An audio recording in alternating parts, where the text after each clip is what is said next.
Olá, aqui é a Helga e hoje eu darei continuidade à série de vídeos sobre a Amazônia. No primeiro vídeo, falei sobre o que é o neoindigenismo, diferenciando-o do indigenismo e mostrando como os primeiros tempos e movimentos da independência dos países sul-americanos, movimentos liderados pelos crioulos ligados às lojas maçônicas inglesas, Lautaro, estiveram marcados por um incipiente retorno ao indígena. Expus também o envolvimento do maçônico Rockefeller com a organização SEAL, interessada no domínio dos índios Waorani. No segundo vídeo, mostrei como a coroa britânica, através do príncipe Philip, membro da maçonaria, como o demonstra o Museu Virtual da História da Maçonaria, página web da UNED, uma das mais prestigiosas universidades espanholas. Aqui estamos na página da UNED, essa universidade espanhola, página da Faculdade de Direito, Departamento de História do Direito das Instituições. Vamos buscar o Museu Virtual de História da Maçonaria. E aqui vamos na História da Maçonaria em outros países e na lista de monarcas maçons. Veja aqui, maçons na família real inglesa. Aqui está. Rainha e Reina Isabel II. É rainha da Inglaterra desde 1952. É a Elizabeth, né? E o marido, príncipe Felipe de Mountbatten, duque de Edimburgo. Este é o homem. Príncipe Philip. Né? Este. Que no meu vídeo anterior, de número 73, se não me equivoco, mostramos como ele está por trás da WWF, envolvida com os índios Yanomamis. Veja bem, o príncipe Felipe de Mountbatten, duque de Edimburgo, consorte da rainha Elizabeth II, foi iniciado em 1952 na loja naval da Grande Loja Unida de Inglaterra e é membro de várias lojas. Bom, no segundo vídeo, como dizia, mostrei como a coroa britânica tem estado, desde 1970, por trás da criação e do financiamento das organizações ambientalistas que atuam no Brasil, construindo uma narrativa propagandística para sensibilizar a opinião pública mundial a favor de uma internacionalização da Amazônia, ao mesmo tempo em que vem dando os passos concretos para levar a cabo de facto e de direito essa internacionalização. Tudo isso utilizando a coroa britânica, as fragilidades dos índios Yanomamis. Neste terceiro vídeo, quero que concentremos nosso olhar sobre um caso que aparentemente nada tem a ver conosco, os brasileiros, nem com nossa Amazônia. O ouvinte verá com minha exposição que, ao contrário, o caso dos Mapuche, na Argentina e no Chile, tem tudo a ver com o tema que nos interessa e ajuda-nos a perceber muito claramente as intenções da coroa britânica no Brasil, que segue um modus operandi, na Argentina, muito parecido àquele que utiliza no caso do nosso país. Já havíamos visto, repito, anteriormente, como os Rockefeller, que são parte daquilo que é conhecido como establishment anglo-americano, usavam técnicas similares com os índios Waorani. No Brasil, os ingleses utilizam os Yanomamis para apoderar-se dos nossos recursos e na Argentina, como veremos nesse vídeo, a coroa britânica utiliza os Mapuche para dominar as riquezas daquele país. Vamos a isto.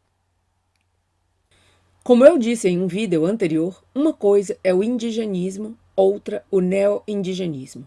O neoindigenismo é uma engenharia social sobre o índio, realizada desde um projeto anglo-americano, protestante, maçônico, anticatólico, anti-espanhol.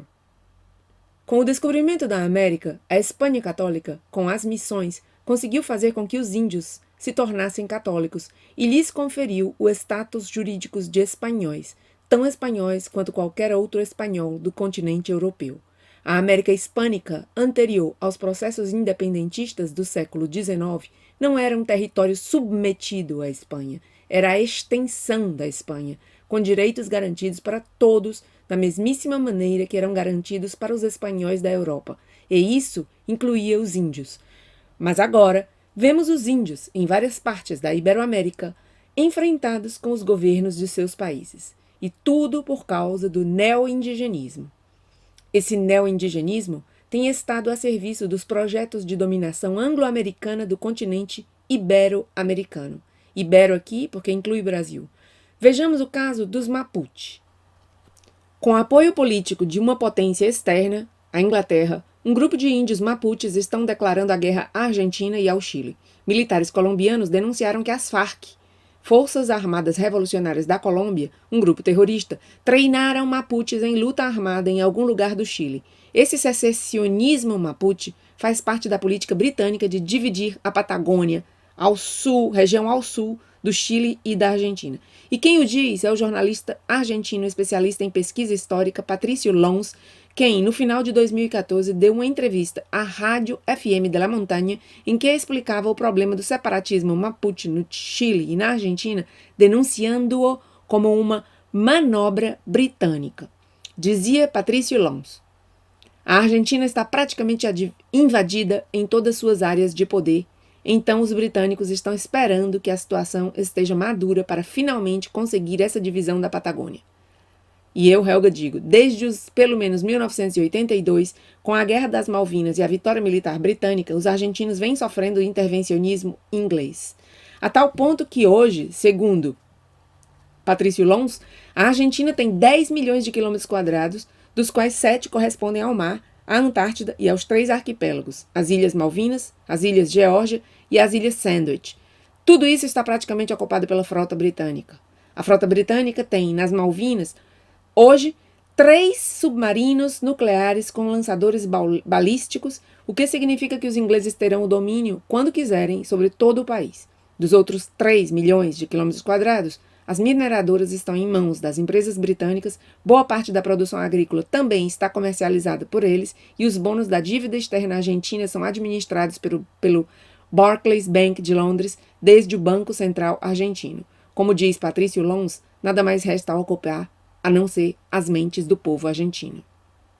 Depois da derrota da Guerra das Malvinas, se lhes impuseram aos argentinos governantes que são todos absolutamente entreguistas, segundo Patricio Lons, para quem a ideia é aquela que foi veiculada na Câmara dos Comuns da Inglaterra, uma semana depois da derrota da Argentina. É preciso chafurdar a Argentina na lama da humilhação, para que nunca mais voltasse a levantar-se, nunca mais voltasse a enfrentar-se aos ingleses. Que melhor do que fabricar um reino pseudo-mapuche para transformar isso em uma colônia de facto britânica, embora não o seja de direito? Pergunta ele. Porque uma vez que tenha produzido uma secessão territorial, as empresas de mineração, de petróleo, de gás, de carvão, de transporte, de comunicação e até o banco estarão administrados pelos ingleses, o que gerará um desenvolvimento muito limitado, o suficiente para gerar um processo destrutivo de riqueza da zona e nada mais. Tem a ver com a necessidade da Grã-Bretanha de apoiar sua reivindicação sobre a Antártida Argentina. Há 1 ano e meio ou 2, diz Patricio Lons, e a entrevista é de 2014, então ele se reporta ao ano de 2012. Há 1 ano e meio ou 2, a Inglaterra desconheceu a soberania argentina sobre a Antártida Argentina e mudou seu nome para Terra da Rainha Isabel, Queen Elizabeth Land. Fez uma cerimônia com a rainha, o primeiro-ministro Cameron e desrespeitou o Tratado da Antártida Internacional, cuja sede está em Buenos Aires desde sua criação em 2004. Bom, já ficou claro que a coroa britânica tem fortíssimas pretensões de domínio sobre o território argentino. Mas nesse vídeo o que eu quero mostrar é a semelhança de estratégias entre o uso que ela faz dos índios brasileiros com a utilização dos índios argentinos para levar a cabo seus projetos. Dizia Patricio Lons que só falta ocupar as mentes dos argentinos. Mas eles já estão fazendo isso. E o fazem tentando instilar a ideia de que os Mapuche são um povo originário da região e que têm, portanto, direito ao território dos seus ancestrais. Ocorre que isso é uma mentira muito conveniente para a coroa britânica, como veremos, pois há um projeto britânico de interesses muito concretos na exploração de petróleo no mar argentino e possivelmente no continente também. Divide et impera. Agora bem, A grande e conveniente mentira de tudo isso é a de que os Mapuches são um povo originário. Mas a verdade é que os Mapuche não são um povo originário, não são daquela zona. Chegaram ao território do Chile e da Argentina no século XIX, quando a Argentina era ainda uma província espanhola. Os historiadores dizem que de todas as tribos existentes naquela região, catalogadas pelos estudiosos e inclusive pelos missioneiros salesianos, não aparece tribo ou nação indígena nenhuma que responda pelo nome de Mapuche. Os Mapuche, diferentemente dos araucanos, ranqueles, tehuelches, peuenches, pampas, onas e outros, nunca foram um povo originário da região que reivindicam, tendo chegado ali, repito, somente no século XIX. Mas eis que de uma hora para outra aparece uma página web em inglês chamada mapuchenations.org. Vamos vê-la. Bom, aqui estamos na página Mapuche International Link, a página Mapuche Nation.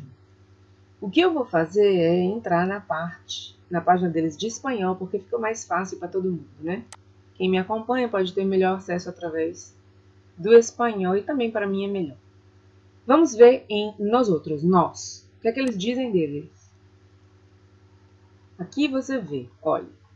Enlace Mapuche Internacional, ou Mapuche International Link, MIL, foi fundado no dia 11 de maio de 1996 em Bristol, Reino Unido. Olha aí, foi fundado no Reino Unido em 1996. Teve sua origem em um grupo de Mapuches e europeus. Os europeus não tinham o que fazer. Com tantos povos aqui na Europa necessitando de ajuda europeia, vão lá na Argentina ajudar um grupo de índios totalmente desinteressados, né? Claro, nós não vamos ser, como se diz aqui na Espanha, mal pensados. Não vamos pensar mal dos ingleses. Então, vamos crer perfeitamente que eles estavam simplesmente interessados em ajudar os índiozinhos mapuches. Então, teve sua origem num grupo de mapuches e europeus preocupados pela situação das nações e povos indígenas da América e conscientes dos direitos inalienáveis que lhes assistem. Esta nova organização veio substituir o Comitê Exterior Mapuche, SEM, organização que vinha operando internacionalmente desde janeiro de 1978, desde sua base situada na cidade de Bristol. Quer dizer, desde 1978 existe esta organização na Inglaterra, em Bristol, lutando, entre aspas, pelos direitos dos povos indígenas da Argentina e Chile, os Mapuches. Quem quiser que creia. O enlace Mapuche International, Mapuche International Link, pôs em prática os princípios e objetivos do comitê, do antigo, né? Comitê com a firme determinação de contribuir à luta dos povos indígenas para conseguir maiores níveis de autonomia e livre determinação em seus processos de desenvolvimento. Claro, querem que os Mapuches estejam livres do Estado argentino e chileno, que tenham a livre determinação, porque então, claro, é mais fácil para os britânicos dominar a região. A criação dessa nova organização ocorreu dentro do Programa das Nações Unidas. As Nações Unidas sempre metidas em coisas horrorosas, como já temos visto em vários dos meus vídeos. Eu sou uma grande opositora das Nações Unidas. Por mim, Nações Unidas se acabavam hoje mesmo. A criação dessa organização nova se deu dentro do Programa das Nações Unidas, conhecido como Direito Internacional dos Povos Indígenas, 1995 a 2004, cujo objetivo foi promover e proteger a nível mundial o respeito dos direitos dos povos indígenas em questões tais como direitos humanos, meio ambiente, desenvolvimento, saúde, cultura, educação. Muito bem. Agora, vamos ver aqui. Quem está à frente? Um tal Reinaldo Mariquinho. Esse é um índio Mapuche. É o secretário-geral. E o resto, todos são britânicos. E então, visto isto, quero mostrar a página do Reinaldo Mariquel, esse Reinaldo Mariquel, no Twitter. Então, aqui na página do Reinaldo Mariquel, no Twitter, nacionalidade Mapuche, eu achei bem interessante aqui a foto dele, achei bem interessante este banner que ele colocou aqui. Batalha de Tucapel, o exército Mapuche de Lautaro vence os realistas e executa o governador Pedro. Vamos ver aqui. Os realistas é uma referência àquelas pessoas que estavam lutando durante os processos de independência contra o rei espanhol. A favor do rei espanhol, na verdade. Do lado do rei espanhol. Realistas, vem de real, rei. E ele diz aqui que o exército Mapuche de Lautaro, quer dizer, a parte dos Mapuches que estavam com as lojas maçônicas, porque Lautaro, quem viu o primeiro vídeo meu dessa série sobre a Amazônia, o de número 72, lembrará que eu falei das lojas maçônicas Lautaro.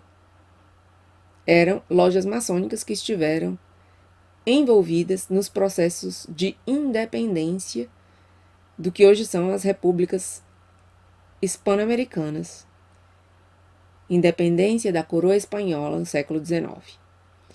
Mas gostaria de mostrar que é interessante também ver como Patrício Lons, de quem eu venho falando, que é esse argentino jornalista, pesquisador sobre história, ele diz aqui no artigo aqui de maio de 2019 que os aborígenes lutaram por própria vontade no exército realista, quer dizer, ao lado do rei, inclusive alguns com grau de general e títulos de nobreza, e o fizeram até custar-lhes a vida, pois não se renderam. Quer dizer, diz aqui Reinaldo Mariquel que o exército Mapuche, ele diz, de Lautaro, venceu os realistas. Claro, o que eu quero chamar a atenção aqui é que, embora houve uma parte dos Mapuches que estiveram com as lojas maçônicas, outros Mapuches estiveram com o rei. E parece que esses foram a maioria, pelo que eu entendi.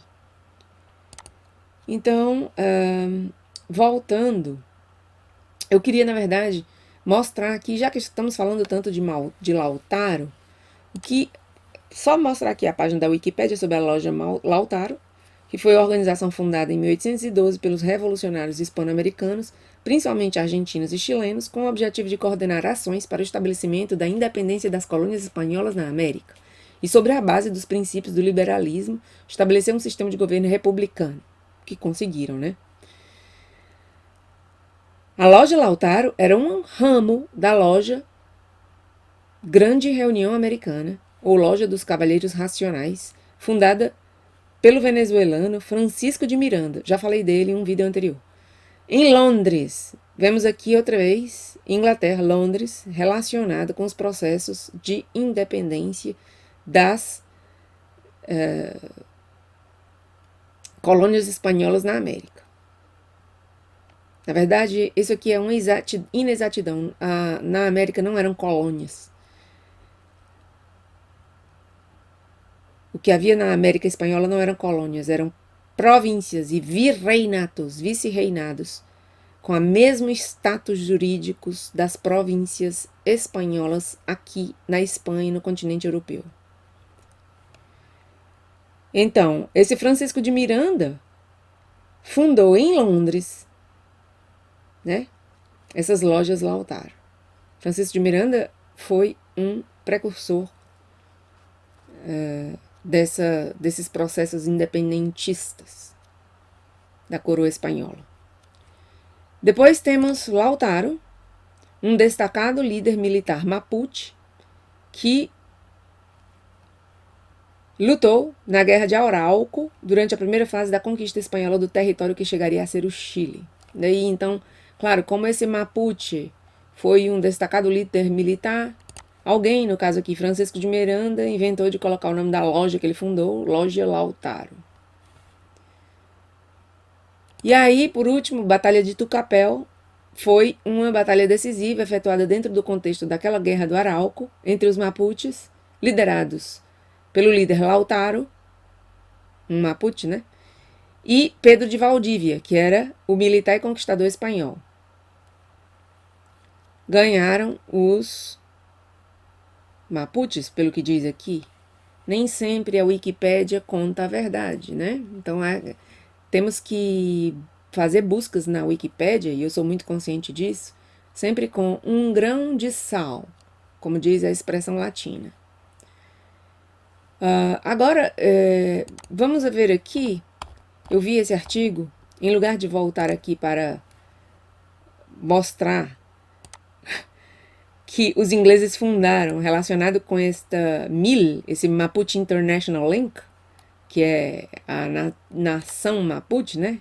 MapucheNation.org, eles inventaram uma coisa assim, uma palhaçada, que foi o Reino da Araucania e Patagônia. Mas em vez de mostrar aqui, eu prefiro fazer a tradução aqui desse artigo que eu achei muito bem escrito, por Cláudia Peiró, não sei se ela é chilena ou argentina, e diz o seguinte: a nação Mapuche, o povo originário com sede em Bristol, na Inglaterra. O centro de operações da luta pela autodeterminação dos Mapuches, no Chile, na Argentina, está situado desde 1978 na cidade portuária inglesa. Desde ali, advogam pela causa. Então ela faz a apresentação que eu já fiz, não é necessário repetir, fala do Reinaldo Mariquel e diz que começou mesmo, na verdade, em 1978, né, com o Comitê Exterior Mapuche, ali também em Bristol, que o objetivo perseguido é a autodeterminação daquele povo, como eles dizem. Aqui é a foto do Reinaldo Mariquel. E ela faz esse comentário aqui que eu achei bastante importante. Enquanto no sul do nosso continente, grupos mapuches, como a agrupação Resistência Ancestral Mapuche, RAM, ou a coordenadora Arauco Maieco, CAM, declaram a guerra à Argentina e ao Chile e protagonizam atos de sabotagem, incêndios e ameaças, a página dos Mapuche inglesa explica em inglês que a nação Mapuche está situada no que se conhece como Cone Sul da América do Sul e na área atualmente ocupada, olha a palavra que eles usam, ocupada, como se Chile e Argentina estivessem ilegalmente ocupando a terra dos Mapuche. Na área atualmente ocupada pelos estados argentino e chileno. Sua identidade como nação autônoma, unida à consciência de ser parte de uma cultura, uma herança histórica, uma espiritualidade diferentes, criou um movimento sociopolítico inspirado nessas aspirações comuns. Aí o mapa, que eu já mostrei neste meu vídeo, eles querem toda essa parte aqui do sul, correspondente ao Chile e à Argentina. Claro que se os ingleses pedem isso para os índios, na verdade estão pedindo para eles, ingleses, né? Estão apenas fazendo uma utilização dos índios. E segue aqui o artigo. O que, segundo o site britânico, é o território histórico ancestral dos Mapuches, abarca o Pampa e a Patagônia da Argentina e o sul do Chile. Assim explicam. A nação Mapuche está situada no sul dos territórios que hoje ocupam os estados do Chile e da Argentina. Há pouco mais de 130 anos, seu território ancestral e de outros povos originários, aliados, se estendia desde o sul do rio Biobío, no Chile, até o extremo austral do continente, na Argentina, desde os rios Colorado e Salado até o Estreito de Magalhães. Claro que abarca, veja bem, abarca as Ilhas Malvinas e a Antártida, o que bate exatamente com o que disse Patrício Lons, que o desejo dos britânicos é ter a Antártica Argentina para eles. No mesmo documento, fixaram o ano de 1860 como da Grande Assembleia Constituinte, na qual os mais notáveis representantes do povo Mapuche fundaram um governo monárquico constitucional. Dizem ainda que, depois da ocupação do território do estado Mapuche, ocupação pelos chilenos e argentinos, a Casa Real de dito governo se estabeleceu no exílio na França, desde onde vem operando de maneira ininterrompida desde então.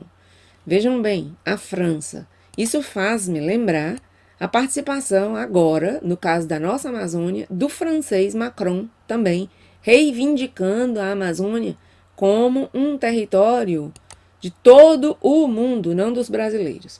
A França metida como a Inglaterra nesses processos com os índios, né, para retirar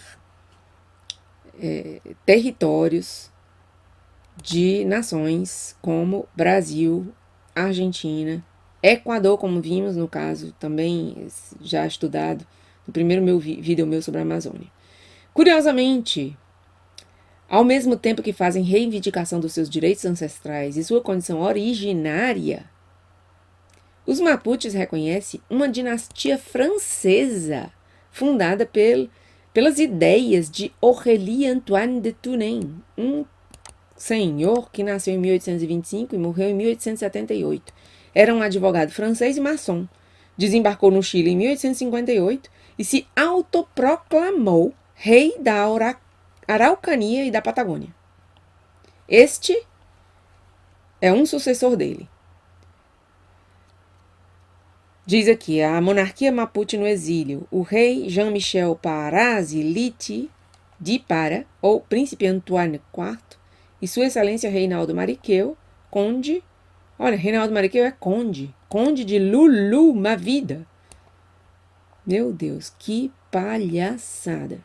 Tanto o governo monárquico como o povo Mapuche, em seu conjunto, jamais renunciaram aos seus direitos soberanos nem à restituição de seu território ancestral, afirmam. A monarquia Mapuche, então, continua a escritora desse artigo, ademais de ser francesa, é hereditária, de modo que sobre os territórios de Araucania e Patagônia reinaram sucessivamente 7 soberanos, e aí coloca o nome de cada um deles. A corte de Antônio IV se completa com um presidente do Conselho do Reino, Sua Excelência Daniel Verba, Duque de Santa Cruz, e blá, blá, blá, cada absurdo. Ainda que denuncia a invasão, o genocídio, a repressão, a espionagem e outra larga lista de supostos atropelos por parte dos estados do Chile e da Argentina, a nação Mapuche se coloca sob a proteção de um país estrangeiro, a França, e reconhece a dinastia inaugurada por um aventureiro, aquele francês que se autoproclamou rei de Araucania e Patagônia. Veja bem, então nós estamos vendo aqui como Inglaterra e França estão metidas nesta história de utilização dos povos indígenas para reivindicar territórios que são nossos, dos sul-americanos, dos brasileiros, dos chilenos, dos argentinos. De fato, seus territórios ancestrais foram postos sob a proteção da França já em 1860, o que claramente implicava estabelecer uma cabeceira de praia em uma potência estrangeira, diz aqui essa moça que escreve isso, reconhecendo que a potência estrangeira, quer dizer, França e também Inglaterra, estava, nesse caso aqui, França, estabelecendo uma cabeceira de praia na retaguarda das jovens nações sul-americanas. Ademais desses documentos fundacionais, das listas dinásticas e da história Mapuche, naquela página, naquele site web, Mapuche Nation, podem encontrar notícias, denúncias, campanhas e tal. Quer dizer, nós estamos vendo aqui que é uma palhaçada, mas esse pessoal, esses ingleses e esses franceses não têm vergonha de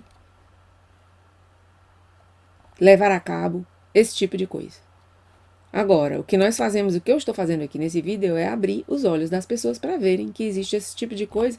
E você vê, olha aqui, este Frédéric Luz é o atual, é um cara que nasceu em Toulouse, na França, em 64. Escritor e heraldista francês, atual pretendente ao fictício, é bom que a Wikipédia ridiculariza, fictício trono do reino de Araucania e Patagônia. Incrível, incrível. É isto, amigos. Os ingleses encontraram um grupo, os Mapuches, sobre o qual viram que podiam trabalhar para fazer um ponto de quebra dentro da identidade nacional argentina, com apoio nas universidades, nos meios de comunicação e etc., diz Patrício Lons. a Inglaterra trabalha abertamente para beneficiar-se do conflito dos índios mapuches, dando-lhes apoio. Há aí uma manobra geopolítica muito concreta do Reino Unido. Mas uma parte dos argentinos não toma consciência, diz Lons. Acredita que os direitos mapuches estão baseados em algum direito originário, que viviam felizes e bucolicamente cantando ao redor do fogo. Aquelas, ao contrário, eram tribos muito sanguinárias entre si. Na Patagônia, no Peru, na Mesoamérica. Se a Espanha pôde entrar na América Central, foi porque as distintas tribos se uniram a Hernán Cortés para acabar com o império sanguinário dos astecas, que chegavam a fazer até 10.000 sacrifícios humanos por dia. Os incas e os caribes eram canibais, e as vítimas desse canibalismo eram os jovens e as crianças, de modo que sua pirâmide populacional era invertida. Estavam desaparecendo os povos originários. A Espanha conseguiu estabelecer um império de norte a sul e o índio, principalmente aquele que estava submetido aos astecas, começou a adotar o Deus bom, Jesus, porque o Deus dos astecas era mau, exigia sacrifícios humanos, lhes arrancava o coração, jogava-os da pirâmide. Os mapuches não são originários dessa zona, não têm nenhum direito, mas os poderes britânicos utilizam essa narrativa para seguir com seu projeto de apropriação dos recursos do povo argentino através da técnica do divide e impera. É um projeto tão diabólico dos britânicos, e diabólico eu uso aqui na sua raiz etimológica, aquilo que divide. Essa tentativa de divisão dos índios chilenos e argentinos vem sendo trabalhada, financiada por essa coroa britânica de modo diabólico, penso eu. Helka. O que nos ensina o caso argentino aos brasileiros que vimos perigar nossa soberania nacional nos últimos dias com essa histeria mundial acerca da Amazônia? Vejamos o quadro resumo que eu preparei. Através de organizações ambientalistas como a CIL, a WWF e a MapucheNation.org, que são meras organizações pantaia, front organizations, de poderes muito mais discretos, maçônicos, o establishment anglo-americano, Rockefeller, Casa Real Britânica, etc., vem tecendo há muito tempo uma estratégia diabólica divisiva para levar a cabo o domínio territorial da Iberoamérica e alcançar assim a propriedade das reservas naturais de que é riquíssimo o continente americano. E o faz com muita propaganda, muita desinformação, colocando os índios no centro de uma narrativa mentirosa e contra seus próprios países. Por que a histeria mundial sobre a Amazônia ocorreu agora, em finais de agosto, em 2019, como se não houvesse queimadas todos os anos há muito tempo, como vem dizendo vários brasileiros que vivem naquela região? Porque só agora esses eco-histéricos estão colocando o grito no céu? A resposta pode estar no fato de que agora em setembro de 2019 começa uma série de eventos ecológicos patrocinados pela ONU. No dia 23 de setembro, a Cúpula da Ação Climática da ONU em Nova York. Entre 16 e 17 de novembro, em Santiago do Chile, a Cúpula da Cooperação Econômica da Ásia-Pacífico, APEC, a cuja agenda o governo chileno pretende conectar outra cúpula da ONU sobre mudanças climáticas, a COP25. COP é a Conferência das Partes da Convenção Quadro das Nações Unidas sobre Mudança do Clima. Essa COP25 vai ter lugar no dia 2 de dezembro, começando no dia 2 de dezembro, vai até o dia 13 de dezembro. Mas existem umas sessões anteriores também no Chile, dos dias 25 a 30 de novembro. E, em outubro, o Sínodo dos Bispos para a Pan-Amazônia, do dia 6 ao dia 27 de outubro. Então, o mês que antecede esse quadriênio, setembro, outubro, novembro, dezembro, que é o mês de agosto, em que nós estivemos, né? Acabou hoje, estou gravando esse vídeo no dia 1º de setembro. Nesse mês de agosto, tinha que ser utilizado o aparelho de propaganda para fazer a propaganda bem escandalosa para chamar a atenção do mundo todo de forma bastante histérica para que todo o planeta aceite tanto as narrativas da ONU sobre os problemas climáticos como as soluções que os globalistas ecoexagerados apresentarão. E, claro, a Amazônia é o principal tema, inclusive do sínodo, cujo nome é Sínodo da Pan-Amazônia. O Sínodo da Pan-Amazônia terá um lugar destacado nessa série de eventos ecologistas, e eu pretendo fazer um vídeo sobre o tema. Agora, só para terminar, quero dizer que é uma pena que no Brasil não tenhamos, pelo que me consta, intelectuais capazes de fazer análises como as que eu vejo serem feitas no mundo hispânico. Por exemplo, essa que me serviu de base para esse vídeo, a do argentino Patricio Lons. Não há pensamento no Brasil, não há crítica. E eu posso dizer o que digo, é minha opinião, porque conheço o mundo hispânico desde uma perspectiva especial. Sempre me interessei pela história, vivo há muitos anos no país que é considerado por mais de 20 repúblicas americanas, hispano-americanas, como sua madre pátria, mãe pátria. A nada desprezível massa crítica das hoje sofridas nações latino-americanas, ainda que dominadas por esses poderes fáticos anglo-americanos, é um patrimônio cultural impressionante que remonta a praticamente 2000 anos, desde a época em que a Espanha era Hispânia, território romano. Faz somente 121 anos que a Espanha perdeu sua última província espanhola na América, Cuba. Isso não é nada e algo sempre fica. Pois bem, ficou algo desse sentimento de pertinência a uma pátria comum, a Espanha, uma potência cultural como nenhuma outra no planeta. São 550 milhões de compatriotas, filhos da pátria-mãe, e que, se despertarem dessa colonização mental em que a propaganda anglo-americana vem mantendo a maioria do povo, podem construir uma potência imbatível. O Império Britânico sabe disso, e é por esse motivo que trabalha tão duro há décadas, ou séculos, se quer, para destruir essa identidade comum. E o faz, hoje, principalmente através dessa doutrina neo-indigenista. Dividir para conquistar. O exemplo argentino serve-nos muito bem aos brasileiros. Os argentinos estão muito preocupados com sua muito frágil soberania territorial e temem uma balcanização do seu território. Não deveríamos nós, no Brasil, tomá-los como exemplo e cuidar para que a propaganda interessada não nos divida ainda mais para finalmente imperar sobre os cadáveres de uma guerra que pode muito bem ocorrer proximamente em nosso território? Sim, uma guerra. De um lado, temos os brasileiros que apoiam o atual governo, que desde o início da campanha presidencial assinalava a necessidade de defender a soberania e a identidade nacionais, alinhado com países hoje chamados soberanistas ou identitários, como os Estados Unidos de Trump, a Itália de Salvini, a Hungria de Viktor Orbán.